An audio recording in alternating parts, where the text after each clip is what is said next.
मेरे दोस्त ने मुझे ये कहानियां सुनाई। चलिए मान लेते हैं उसका नाम बानो। तो किस्सा बानो की नानी का है, जो एक इंतहाई हसीन और जमील लड़की थी अपनी जवानी के समय पर, और साथ ही इंतहा की इबादत गुजर। जैसे बानो ने कहा, जब से नानी ने नमाज शुरू की, शायद ही कोई नमाज कजा की हो, और तहज्जुद की पाबंद भी पढ़ना शुरू किया, और वो बराए एहतियाम के साथ नमाज अदा करती थी। उसका मानना था कि वह अल्लाह से मिलने जा रही है, इसलिए उसे ऐसे आकर्षक दिखना चाहिए जैसे हम अपने मेहमानों से मिलने के लिए तैयार होते हैं। इसके अलावा वह एक शांत इंसान थी, अपने काम से काम रखने वाली। लेकिन वो कहते हैं ना कि जब रब से दिल लगाओ तो वो भी आपको बहुत नवाजता है।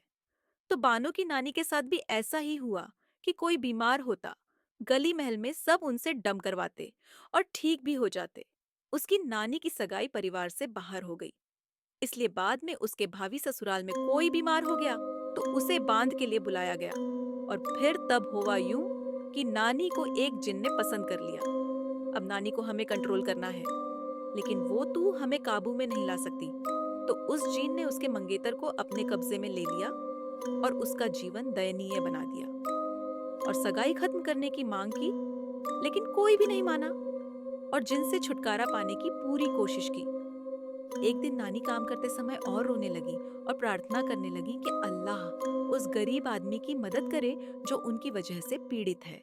वह सहन में सिर झुकाए बैठी रो रही थी। तभी उसे ऐसा महसूस हुआ जैसे कोई उसके बगल में खड़ा है, और जब उसने ऊपर देखा तो वह एक सुंदर लंबा लड़का था, जिसने महंगे कपड़े पहने हुए थे और उसे देखकर मुस्कुरा रहा था। वह घबरा गई कि यह अंदर कैसे आ गया। इससे पहले कि वह कुछ कह पाती, उस लड़के ने कहा कि वह उसकी मदद करने आया है, और केवल तभी जब वह उसकी बात सुन सके। तो उसने कहा कि वह एक जिन मुस्लिम है, और जब वह बच्ची थी तो उसे उससे प्यार हो गया था, लेकिन उसने कभी उसे संपर्क नहीं किया या उसे नुकसान पहुंचाने की कोशिश नहीं की, क्योंकि वह उसे डराना नहीं चाहता था या अल्लाह को नाराज नहीं करना चाहता था, बल्कि उसे देखना चाहता था। दयनीय स्थिति में आज उसने सामने आने और मदद की पेशकश करने का फैसला किया, लेकिन एक शर्त पर। शर्त यह है कि वह दूसरे जिन को दूर जाने में मदद करेगा, लेकिन नानी को उससे नियमित रूप से बात करनी होगी। बस इतना ही, और कुछ नहीं। मुझे नहीं पता कि वह क्यों और कैसे मान गई, और जिन ने दूसरा मसला हल कर दिया। बानो ने कहा कि हमें याद है कि नानी कमरे में अकेली बैठी थी और किसी से बात कर रही थी, लेकिन जब भी वे उनसे पूछते थे, वह केवल मुस्कुरा देती थी। 90 के दशक के अंत में नानी का निधन हो गया, जब बानो लगभग 9 और 10 वर्ष की थी। लेकिन अब कहानी में ट्विस्ट आ गया है। बानो की चचेरी बहन अपनी दादी से बहुत जुड़ी हुई थी। वह उनके नक्शे दम पर चलती थी और नमाज इबादत में नियमित रहती थी। इसलिए शायद उसे अपनी दादी से बांध कर्ण जैसी कुछ क्षमताएं मिली थी। लेकिन वह अपनी दादी की तरह विनम्र नहीं थी। मतलब कभी गाने सुन लिया, तैयार होकर बाहर जाना आदि।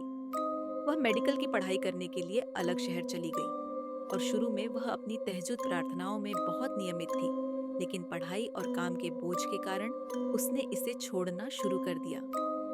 यह इसलिए जब भी वह तहज्जुद छोड़ती थी तो कोई ठीक तहज्जुद समय के आसपास उसके दरवाजे पर दस्तक देता था, और जब तक वह उठ नहीं जाती थी तब तक दस्तक बंद नहीं होती थी। एक बार वह अपनी सहेली के यहाँ वज्जू कर रही थी, और उसे महसूस हुआ कि कोई उसके बगल में खड़ा है, और जब उसने देखा तो एक लंबी सफेद आकृति भी उसके साथ वज्जू कर रही थी। इसलिए उसने अपना वजू खत्म किया और चुपचाप चली गई। क्या इसके भी जिनके पीछे पड़ गया था? अगर आपके पास ऐसी रहस्यमय कहानी है तो हमें बताएं, हम सबको बताएंगे।